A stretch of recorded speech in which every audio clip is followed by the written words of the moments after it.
Welcome to the Bloody Disgusting Network. No.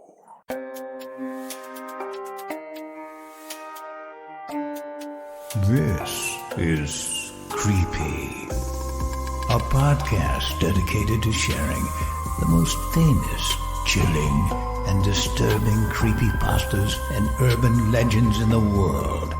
Whether these stories truly happened or are simply fabrications is for you to decide. These stories may contain graphic depictions of violence and explicit language. Listener discretion is advised.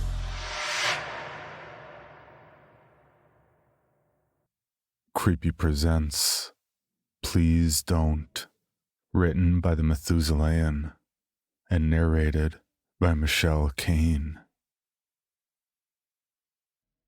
Creepy presents Please Don't, written by the Methuselayan, narrated by Michelle Kane. I smiled at myself in the mirror for the first time in months, but I didn't want to. There was absolutely no reason to be happy. My life was in shambles, reduced quite literally to a smoldering heap of charred wood and blackened concrete, now 20-odd miles out of sight, but never out of mind. Everything I had, everyone left that I loved, burned to bitter ash. It all started a few months ago, a promotion that came with a hefty bump in pay. I'd been working corporate law for a bank for years now, and my time to shine had finally come. Managed to ferret out a rather insidious clause in a massive loan deal. Saved the bank from potentially losing millions. With just how big that deal was, I figured my exceptional diligence was worth at least a raise. My boss agreed and threw in the title of senior associate as well. As the professional aspects of my life had just taken a large upswing, I saw no reason not to attend to other equally important facets. At the time, my wife Remy and I were living in an upscale apartment, near enough to the city center where we both worked. It was nice enough, though far from anything suitable for a family. While we both agreed it was as good a time as any to start having kids, we were far from seeing eye to eye on where exactly we'd be raising them. Remy loved the city and had been living the bohemian lifestyle of a successful Metropolitan Theater actress long before we first met. I, on the other hand, longed for the suburban stylings of my childhood, far, but not too far, away from the hustle of the city. With a bit of persuasion, I won out in the end. Though in fairness, credit goes to the house we were soon to be calling home. A gorgeous, modernized Queen Anne revival, less than 30 minutes from the heart of downtown.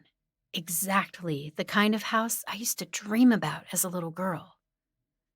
Remy loved it as much as I did, if not more. The mismatched, steeped and gabled roof, the veranda with the twisted iron wrought balustrade, the twinned turrets at odd ends, all of this and more resonated with that brazen eccentricity that burned so brightly within her. I watched in delight as her eyes sized up each room the realtor guided us through, her head already filled to burst with ideas regarding interior design. We didn't even look at any other houses, and I knew I wouldn't be able to sell Remy on any other. Surprising enough, the first figure the realtor dropped on me was considerably lower than what I had lined up for my opening offer. A house this big, this uniquely beautiful, at a price low enough they might as well be giving it away? Obvious red flag, right? Instinct honed over years of poring over hundreds, if not thousands, of contractual agreements told me this was a mistake. There was a catch buried beneath the all but rabid excitement the realtor struggled to contain as Remy voiced her continued adoration of the house. Before things spiraled entirely out of hand, I explained to both of them that nothing was final until I was certain there weren't any snags waiting for us a few months after moving in. I should have trusted my gut and resigned myself to a cramped life in the city. A proper inspection was arranged, and the report came back clean. While that was handled, I did what I could to look into the life of the previous owner. The bank I worked for had handled the mortgage, and with a few favors called in, it wasn't difficult to ascertain some facts about the property's past and only slightly shady owner. Really, it wasn't all that interesting beyond a venture that failed spectacularly after his business partner passed on from a shockingly sudden heart attack. I presumed that's what caused the guy to up and vanish a good decade prior, abandoning his home and defaulting on his loan. The bank had been sitting on the property since, despite every effort to unload it. When we next met with the realtor, I asked him about any other interest in the house. Sure, there had been a few potential buyers, though most just pulled out of the deal at the 11th hour. At this point, the bank was just looking to wash their hands of it without too much of a loss, hence the low asking price. One that I was more than willing to pay, seeing how excited my wife still was about the whole prospect. And that was that, at least for a few months. We moved in, Remy went berserk on the decor, and eventually we grew accustomed to our new schedules, with the increased commute. It started turning sour the night of the cast party. As I mentioned, my wife was a theater actress. The theater company she worked for had just concluded a long and arduous run of Twelfth Night, with Remy leading up the cast as Viola. The production's director had inserted his own vision into the classic quite successfully, according to the local review, leading to a much larger number of performances. When the final curtain fell, Remy volunteered our home for the last of their cast parties. They needed somewhere a bit more out of the way, as it were. While the production had largely been a roaring success, the toll for such an achievement came by a new strained relationship between the director and his troupe. We can leave the details of that at inflated egos, divas being divas, and plenty of shouting matches. When the director discovered he was not invited to this little soiree of ours, he made his feelings about that matter quite readily known. If only it had been a strongly worded text or email, perhaps everything would have been fine. No. Instead, he had to show up at our house, more than slightly intoxicated, looking to start a fight with anyone that so much as looked at him funny. A scuffle broke out, where in his blundering attempt at a row put his fist cleanly through a wall in the foyer.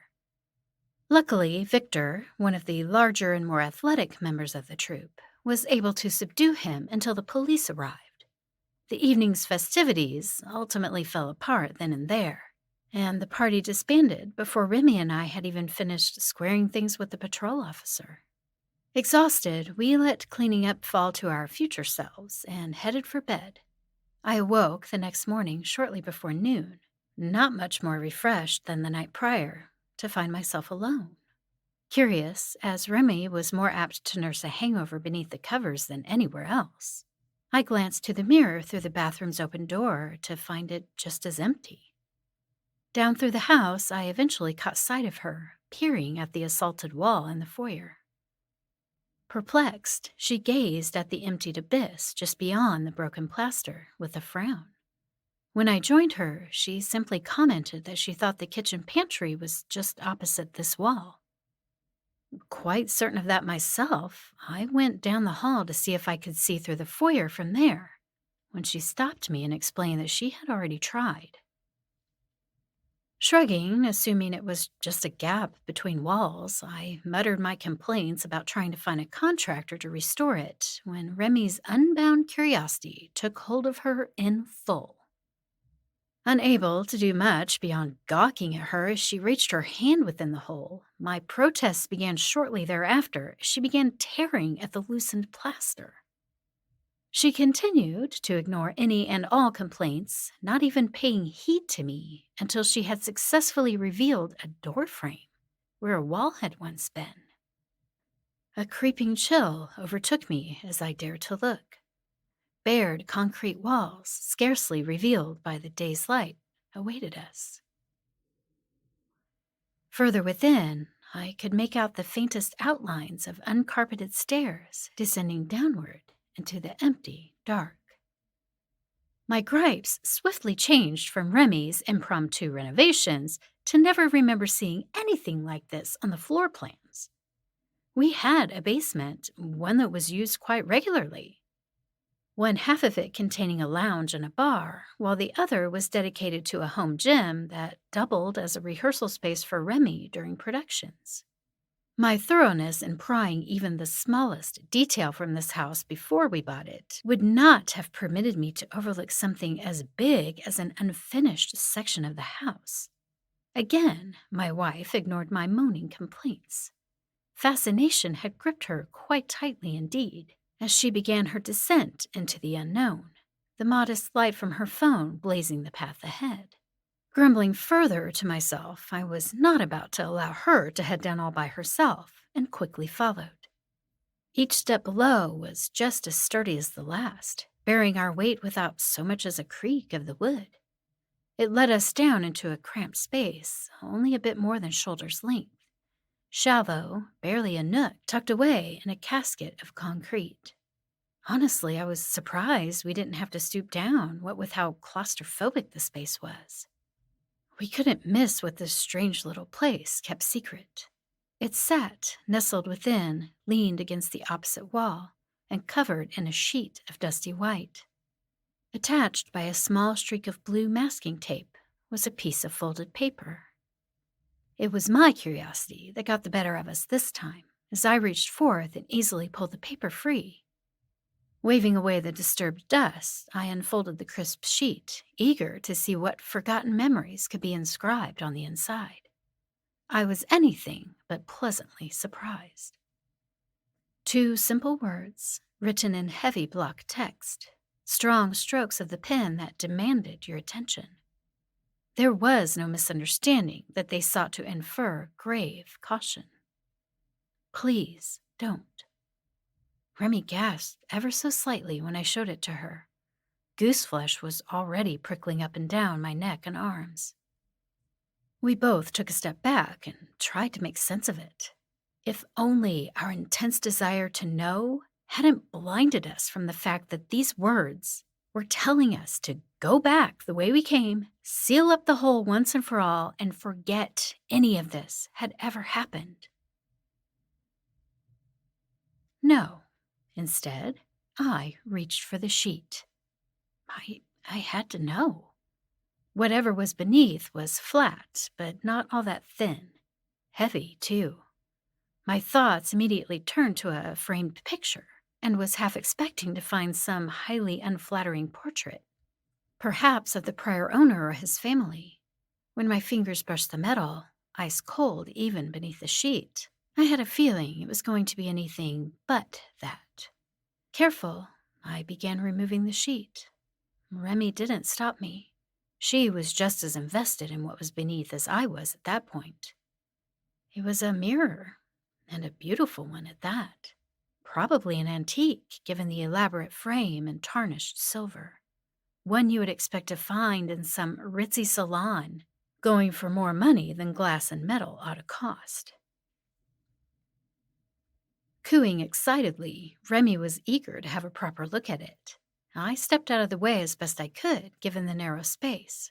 When the reflection opened up to less of me and more of the hidden passage, I seized as my heart leapt clear into my throat. In the reflection, just over her shoulder, a figure lurked in the gloom behind my wife. I couldn't make out much of them, but I was certain a wicked smile crossed their lips. Shouting to Remy, we both turned to face the stranger. When I tugged a bit too hard on the sheet, pinned as it was between the heavy frame and the wall, the exertion forced the mirror to spill forward, crashing into the ground with a piercing shatter. There was no one behind Remy. The short passage was empty, and there had been no footfalls on the stairs leading up and out. Frantic, I checked every inch of the walls down there, pressing at the roughly set concrete all around us, finding not even the slightest crack anything, let alone a person, could slip into. It didn't stop there either. With the sudden shock of the shadowy presence, combined with the rattling crash of glass, I tore through the whole house.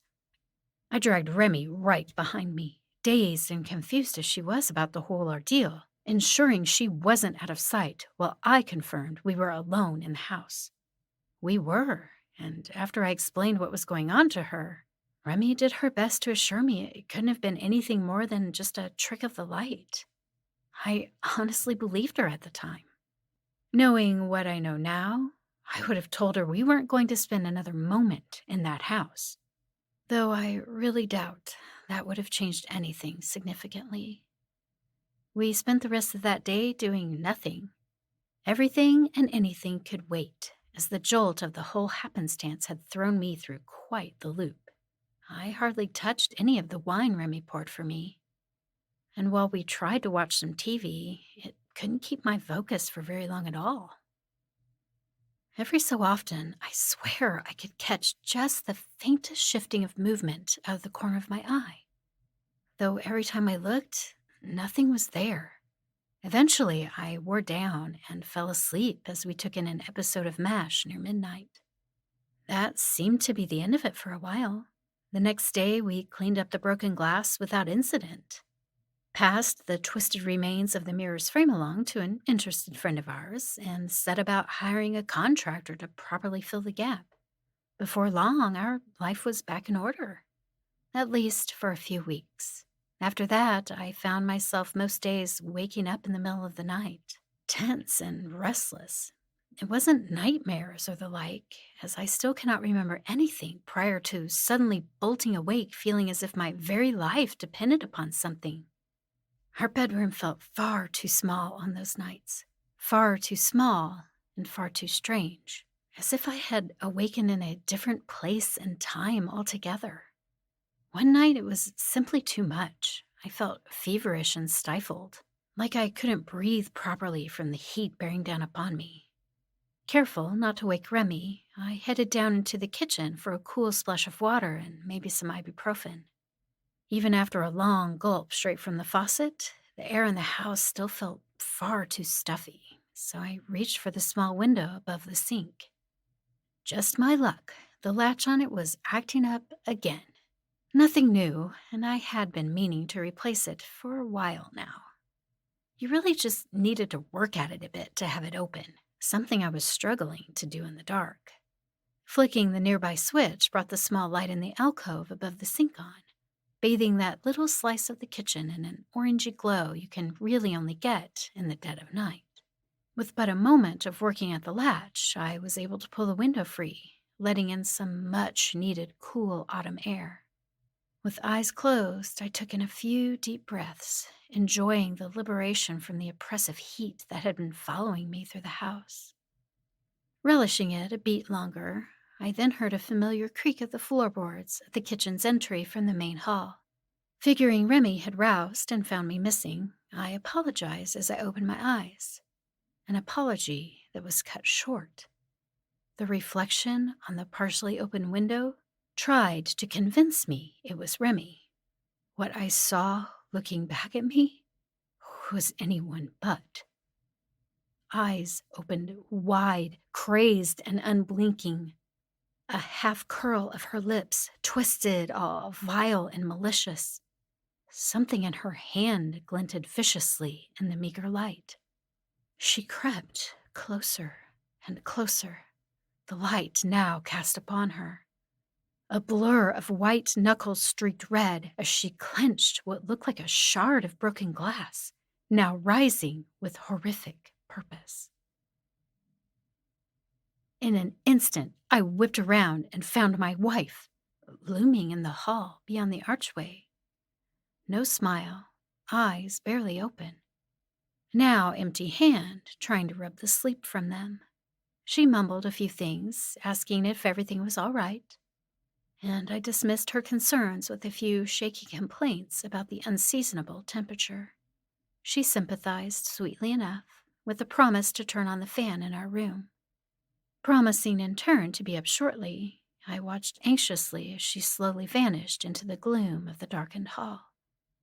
I held my breath all up until I heard her soft tread on the stairs. There was no explanation for what I had seen, nor for the dread now creeping up through me. Undeniably, it was her that I saw in the window's reflection.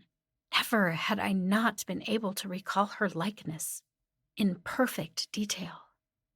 All the same, never had I seen it so strikingly menacing at the same time. Taking a moment longer to hopefully make sense of things, I tried and failed to convince myself it had been nothing but my imagination, cranked up on the paranoid nightmare setting. I couldn't even force myself to glance back to the window's reflection, in fear that whatever I had seen still waited to further torment me. Eventually, I returned to our bedroom, though I had all but sprinted my way there. As I moved through the hall connecting the kitchen and the foyer, I kept catching glimpses of quick movements from behind me in the glass of the picture frames we had hung there. There was no desire to stop and check, and I didn't even chance to look over my shoulder, as my feet simply carried me faster and faster. Really shouldn't be surprising to know, I didn't sleep that night. Every time I started to nod off, in that hazy moment as my eyes drooped ever so slowly closed, the ever so subtle shifting of the gloom would jolt me back awake like a slap in the face. In the worst of my sleep-starved condition, I could have sworn someone else was looking back at me every time I dared glance at the bathroom's mirror. I took the next day off from work when Remy caught me twice dozing off at breakfast, nearly planting my face messily in my oatmeal each time. With all those years at law school under my belt, I was no stranger to all-nighters. But the exhaustion that gripped me so tight that morning was something else entirely different. Every part of me ached, begging for rest, as if the last day and a half had been ceaseless, dedicated to running for my life. With a bit of help from Remy, I laid myself down on the couch in our living room. She wanted to stay and enjoy the lazy morning with me, but a meeting with the theater company regarding their next production required her attention in the city. She promised to be back as soon as she could, so long as I promised to stay right where I was until she returned. Hazily, I can remember the kiss goodbye she gave me, a gentle and calming thing that helped my eyes close and allowed the darkness to settle evenly. The sweet and intimate scent of her perfume swirling about me, softly telling me it was okay to let go. So I did for a few hours. My parched throat eventually dragged me up and out of sleep's embrace. A few hard swallows, followed by a dry cough, and then I felt it. Just like the night before, everything was wrong. The squirming heat was the first I noticed. It paired all too well with the sudden restlessness in my arms and legs. Pins and needles all up and down my body as my skin crawled in dread anticipation, the strong feeling of a presence nearby, just barely out of reach. Shifting ever so slightly, I was mustering the courage just to take a single look over the back of the couch, when my gaze fell upon the TV. It hung on the wall across the room, just barely overhead.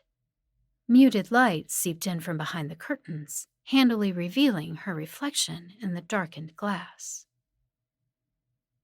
Frozen in place, my eyes given the last of my liberties, stricken by unknowable terror, I watched. The murky shadow in the wide archway to the foyer slowly focus into familiar shapes. My entirety began to tremble when I recognized the lurking specter. It was Remy, now drifting closer and closer, silent as a passing shadow. Her figure and form failed to even shift in the slightest as she came to loom just behind the couch. She stopped there, grinning widely with sloppily painted lips. Her mascara ran in chaotic streaks down her cheeks. In staggered, jerking motion, she lifted her hand as if doing so for the very first time. A faint shimmer of jagged and silvery light outlined the sharpness of the shard she clenched. Higher it rose, impatiently enduring until that moment in which it could be gleefully sent plummeting down. I could almost feel it scraping into my flesh, digging deeper and deeper when I threw myself from the couch in a flurry. I remember shouting, but not as if it was me or whatever it was that wore my wife's face. Landing hard on the floor below, just shy of bashing my head in the coffee table. I shuffled backwards, trying to put as much distance between myself and it as quickly as possible. Snatching it off the nearby table, I held a sturdy, diminutive replica of the thinker, poised, ready to hurl the sculpture at the first sign of movement. As the moments slowly scraped by, I realized I was gawking dumbfounded at an emptied room. I was utterly alone, without even the slightest indication that someone else had been there. Honestly, I don't know what happened next. My mind blanked, and I just went numb. Apparently, I didn't even notice when Remy, the real one, returned home sometime after sunset. She found me half sprawled against the wall below the TV, still clenching tightly at the thinker. That look of concern she wore when she first found me turned to pungent unease when I tried to explain it all to her. How something lurked in this house, something that readily wore her face and wanted to hurt me. With a smile that shook too much, she tried to dismiss it as just stress from work. And perhaps I was still adjusting to our new living arrangement. Truly, then and there, I wanted to believe her. I fought so hard to accept that as reality. After a few days, I thought it was a battle I had won. Sleep came easier, and I spent that time free from jumping at every flitting shadow. A bit of the paranoia still remained that whatever was haunting me was simply biding its time, but even that lessened within a week's passing. I had been right. I should have listened to the creeping doubt that railed against everything being just fine. It had been waiting for the proper moment, and that time came the night Remy had invited some of the troupe over for a rehearsal. Rather strange that I remember waking up that morning actually excited about the day's events. Since my scare, I had cut a deal with my boss to allow me to work from home while I sorted this nonsense out. While I loved my wife to death, I was a bit starved for socializing, what with my temporary isolation. That, and they always let me watch them run their lines, and that was never not a good time. Our agenda for the evening was a simple one. We'd start with a bit of catching up before they jumped right into their work. Then, while they were rattling the walls with boisterous recitations from Wojciech, I would be in the kitchen fixing dinner for the lot of us. It was all going according to plan, until I realized I had forgotten to grab a few choice ingredients while out shopping. Stuff I was certain we had at home, but didn't. I'd like to say it wasn't all that big of a deal stepping out on our guests to hit the local supermarket, but it all started while I was gone. Hard to think that was the case, though. I was in and out and pulling back into our driveway in what felt like the blink of an eye. Felt far too short of a time for what went wrong to have actually gone wrong. Maybe it was because everything that happened after I put the car into park felt like another whole life lived. I didn't even notice anything amiss until after I had pulled the key from the ignition. There wasn't any deep and ominous aura surrounding the house, no foreboding dread peeling off the walls like a bad paint job. It was a sudden and sharp pang of sheer terror that came with just a brief glance in the rearview mirror. In the dim light provided only by the garage door motor, I could see them sitting in the back seat of the car, right next to the sack of groceries. No details, at least none that I could determine, beyond an insidious and knowing grin. Whirling about in a frenzy, I found only the laden plastic bags sinking into the canvas seat. I was alone, even though a shadow passing by the driver's side mirror told me otherwise. Throwing open the door, I scrambled into the house, the sole cause of my errand abandoned in the car. Desperate to calm my nerves, I feverishly reminded myself it was just my imagination gone awry yet again. Convinced being in the company of Remy and the others would set my mind to ease, I strained my ears to hear where they might be in the house. Still was the quiet that had settled over our home, but it was anything but peaceful. That same sickly warmth returned to me then as I crept towards the living room.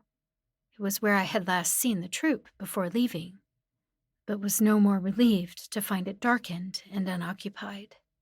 I didn't go in, and you can be certain I didn't even look toward where I knew the TV hung on the wall. Backtracking to the kitchen is when I heard the crash.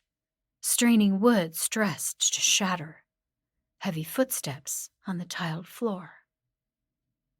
Victor, a well-familiar face from the theater group, came tearing around the corner, running full pelt. He was panting exasperatedly, eyes full of fear that no soul should know. He didn't even see me, not at first, barreling right into me and sending the both of us sprawling to the floor. Flailing viciously, the mere act of physical contact sent him into a howling fit of madness. Again and again he cried out frantically, until I managed to put enough space between us for him to recognize me. Turns out, apparently mine was the last face he ever wanted to see again. Every bit of him seized as recognition slowly crept into his eyes. He began repeatedly mouthing the word no before he actually spoke it. And when he did, it came out choked, almost pleading. He kept screaming it as he crashed through the back door, and I still heard it persistently cried, even as he faded into the darkness of the yard beyond. As he fled like a man possessed, I could only watch. I sat there shivering, not from the cool night air, but from the realization that perhaps my imagination was simply not acting up from stress. Only when I could no longer hear his panicked shrieks and frantic footfalls slamming against distant asphalt did I notice the havoc wreaked in his retreat. The door to the basement had been torn nearly clean off its hinges. It hung there at an odd angle, seemingly beckoning me within and below in an unsettling, if not deranged, manner. I could only keep asking myself just what had sent Victor stark raving mad into the night. In retrospect, I had to have known. As I crept down those stairs and through the lounge, part of me surely realized it. The constant questioning of it was simply a means to keep myself from spilling over the lip of the chasm of lunatic terror. A short and rather narrow corridor was all that separated me from the home gym that doubled as Remy's rehearsal space, each step toward it just as torturously difficult as the last. Only my own ragged breathing kept me company as I slogged onward through the unseen mire of looming terror. With a hard swallow, I crossed over the threshold. I still don't think I fully understand what I saw waiting for me there. Serenity and chaos, layered like oil and water. I saw Remy and the others laying upon the floor.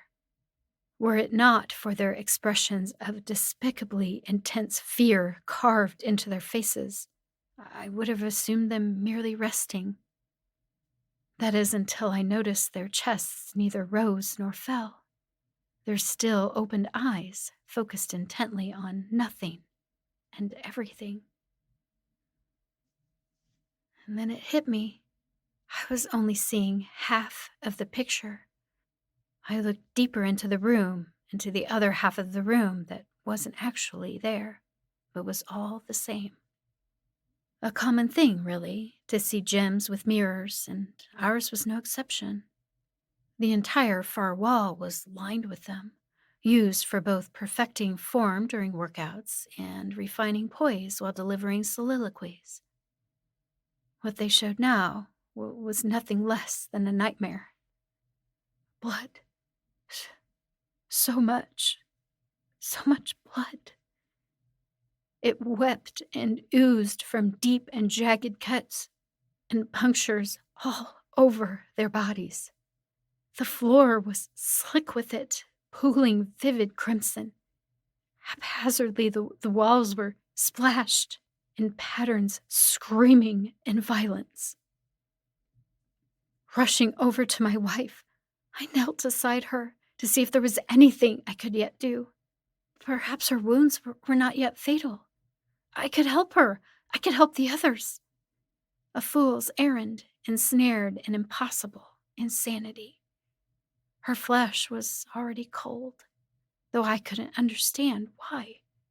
While the mirrors portrayed mutilation, Remy's skin was unmarred beneath my fingertips.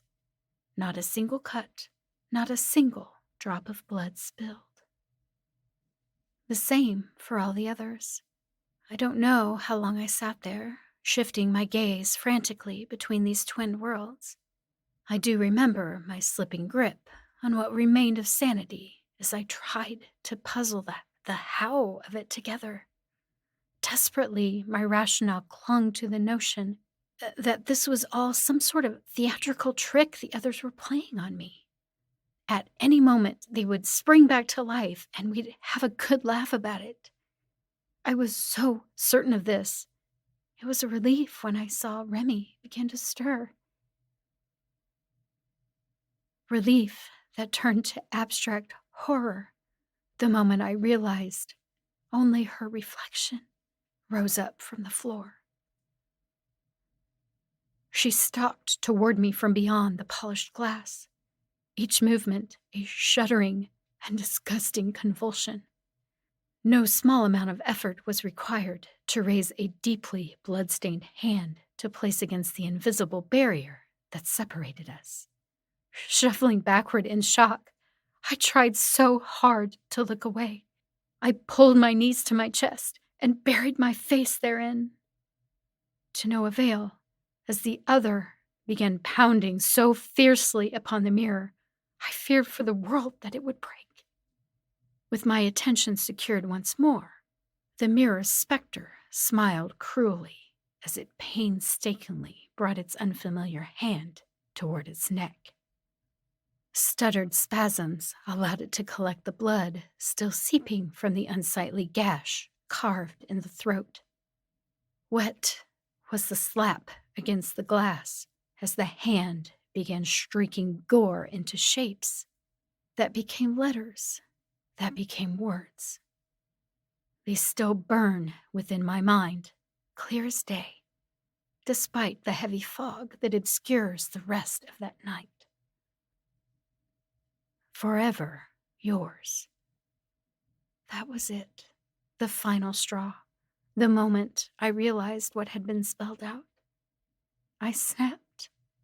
The last thing I can remember was the hurried sensation of falling backward into a spiraling darkness.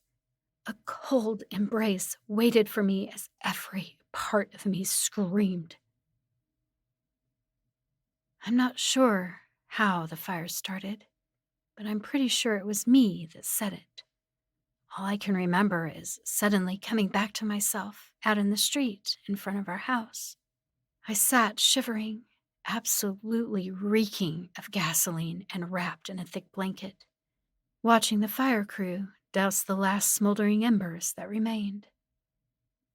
The bodies of Remy and the others were found, more or less, classified under the messy spectrum of human remains, until the dental records came back. I remember hearing homicide and arson being thrown around, but not in my direction. Like I said, I'm pretty sure I started the fire, but the police were extremely reluctant to accept it as a confession. Too much evidence pointed away from me, or so my lawyer kept telling me, that they'd be hard-pressed to make the charges stick. So here I sit, months later. I haven't really told anyone about what happened. Too wild for anyone to actually believe. I've kept my mouth shut this long, and only one thing has made me change my mind on broaching the subject. I smiled at myself in the mirror for the first time in months, but I didn't want to. Creepy presents Burned Alive or Buried Alive, written by Brenwell Pone, narrated by Cole Burkhart. Original narration aired 10/19/2021. Burned alive and buried alive. The two worst fates for any living creature that I could ever possibly imagine. If forced with the choice, which would you pick? Unbearable physical agony or extreme mental torture?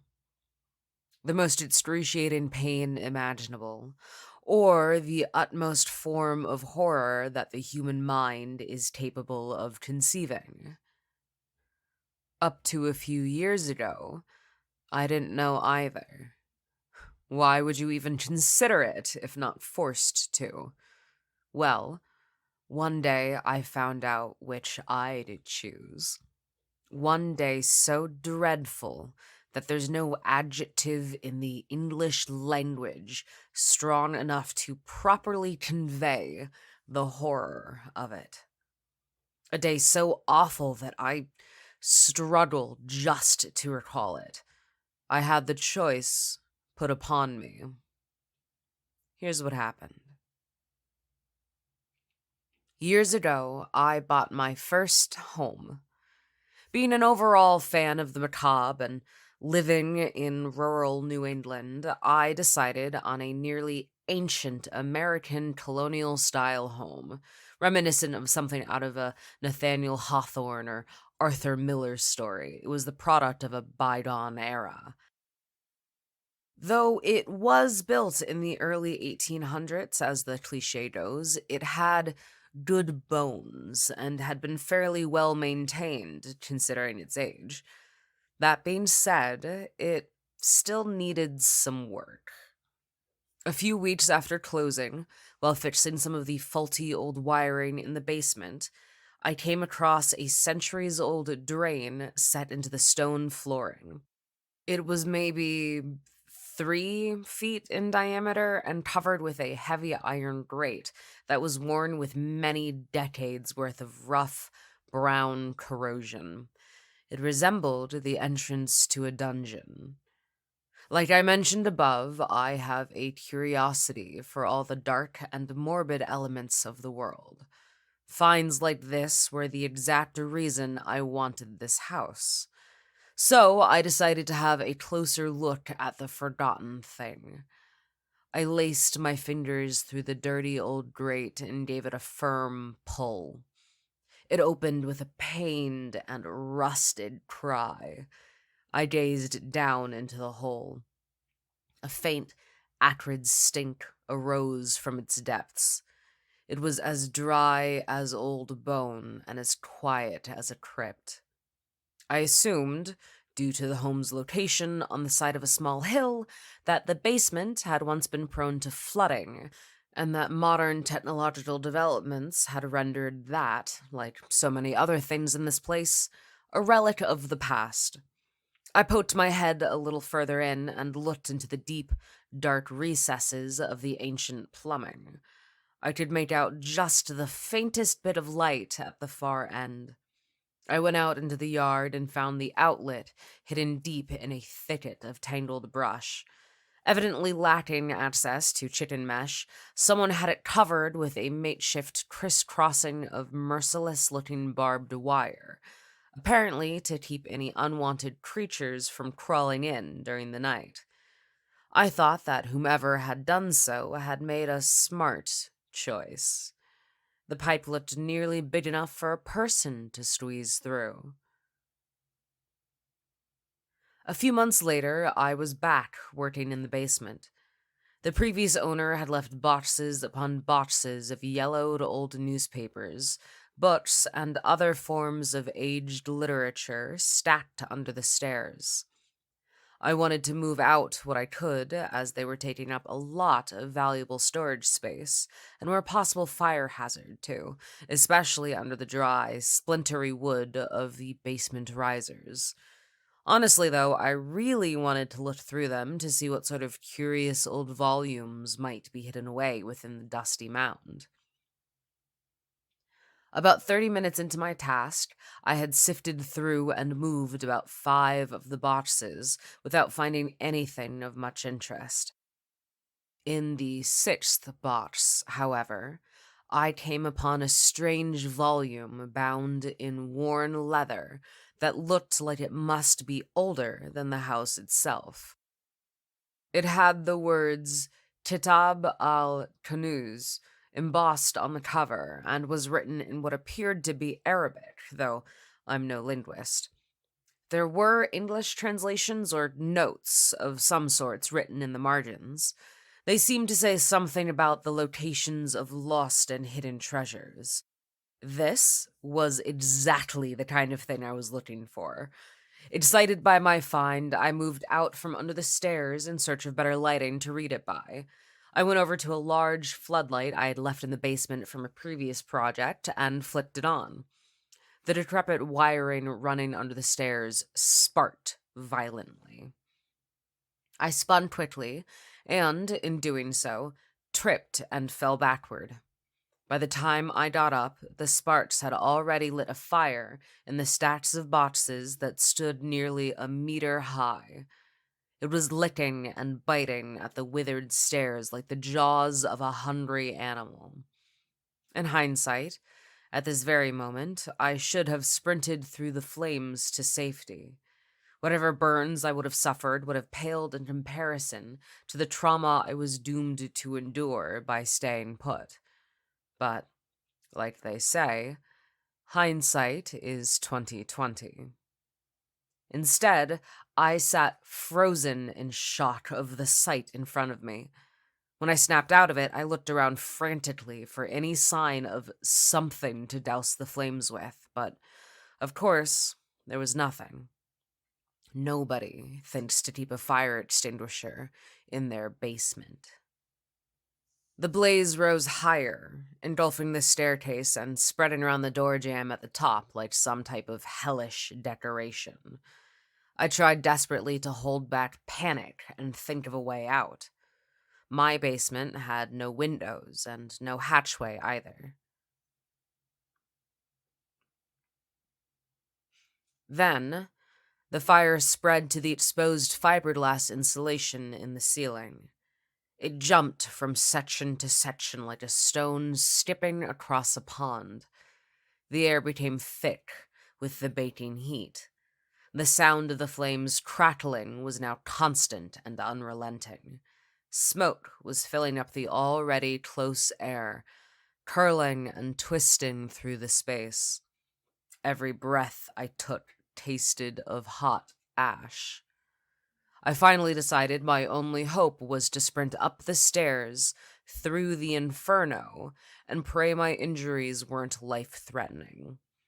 The thoughts of pink, Stinging burns, blisters, wet, peeling flesh, and skin drafts flashed through my mind.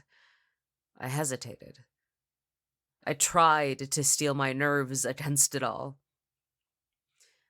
And then the staircase collapsed.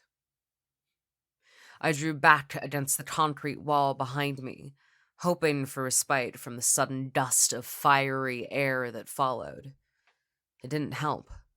It was like standing too close to a bonfire, but with no way to back up. I looked up at the doorway. The threshold was 15 feet up, surrounded by flame.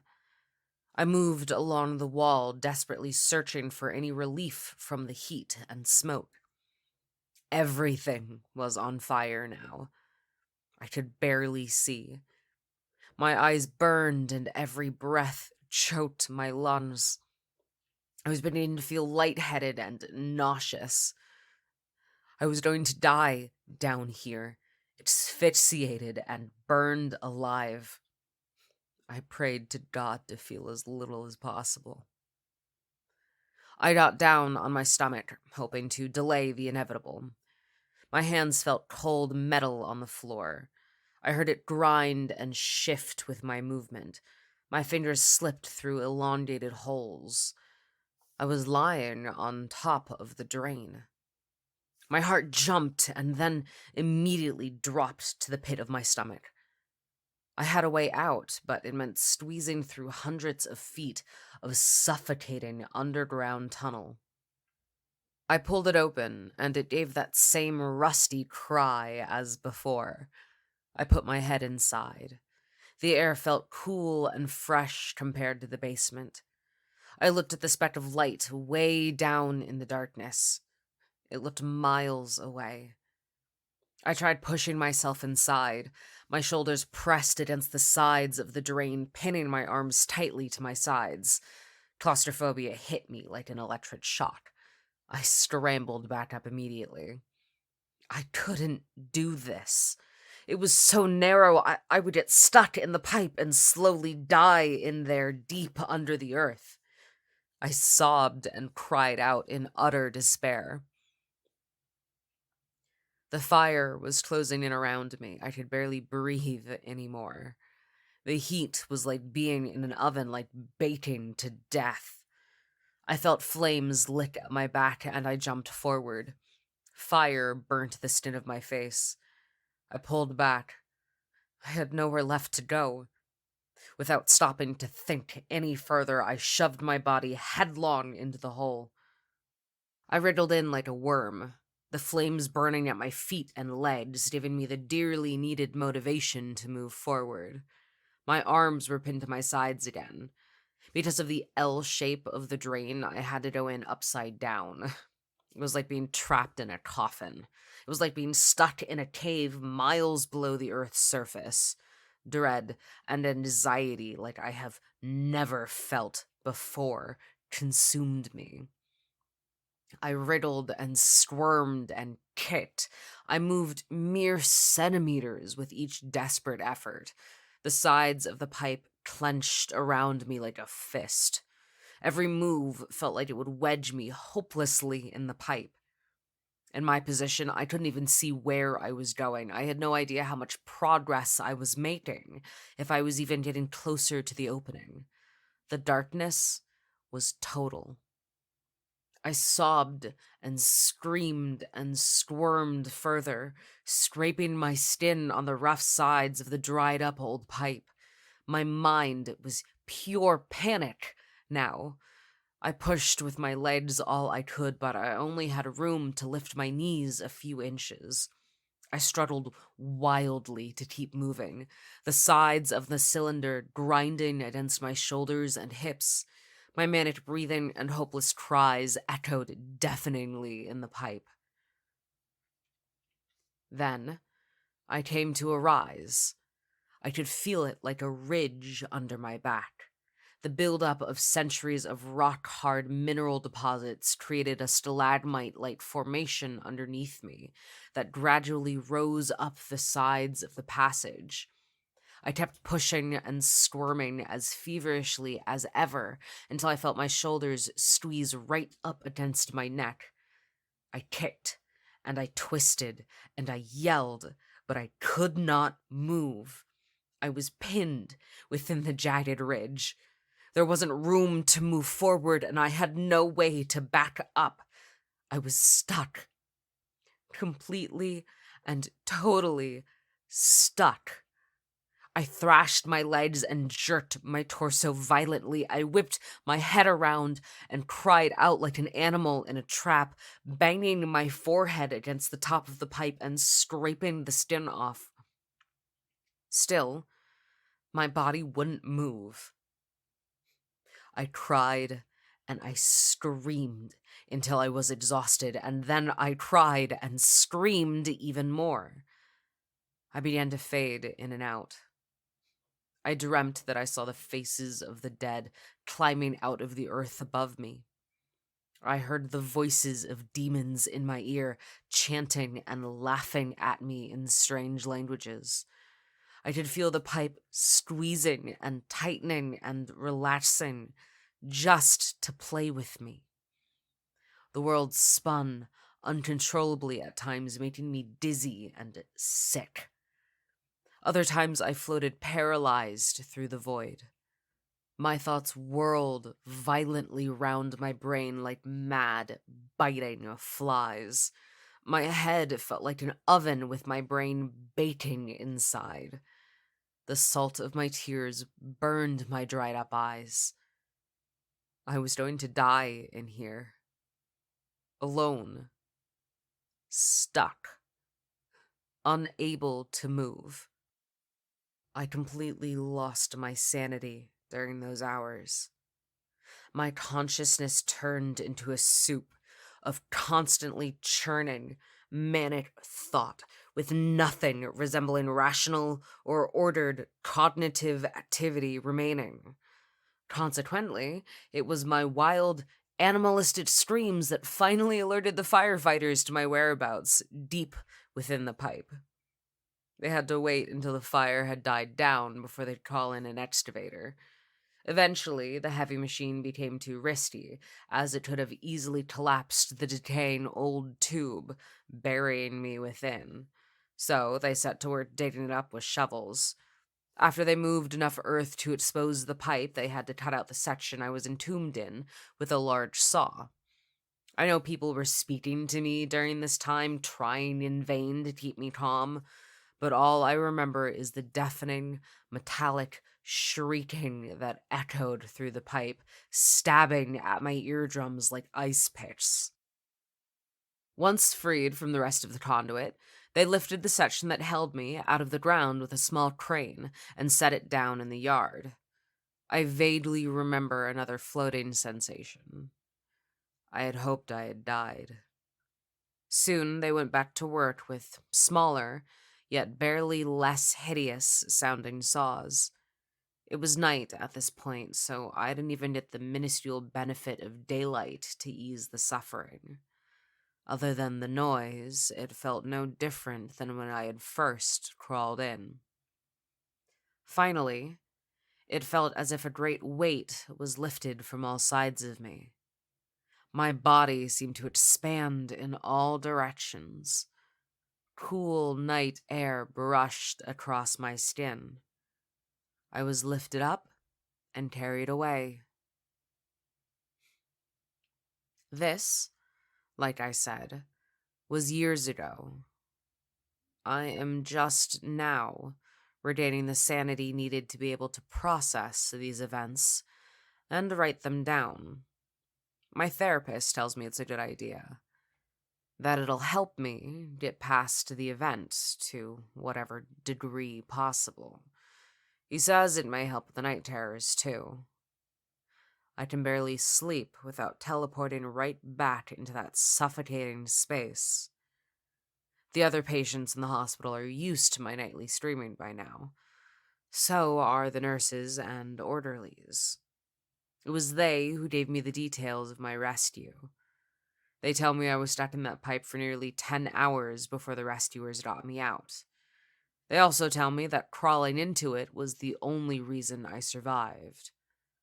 The house was nothing but a pile of ashes after the fire, and, because of its subterranean location, very little heat or smoke got into that awful drain. So, in the end, that nightmare is the only reason I'm alive and able to write this, though if I could go back to that day, to that moment standing above the ancient grate, surrounded by roaring flame, I'm not sure I'd make the same decision again. I may let the flames take me. I may let myself burn alive. For even more from Creepy, including how to submit your own story for consideration, please visit creepypod.com. You can also follow us at CreepyPod on social media and YouTube. All stories told on this podcast are used under license and may not be rebroadcast or distributed without the express prior written consent of the story's author. Please contact us at creepypod@gmail.com for further information on obtaining the rights necessary to rebroadcast or distribute a particular story.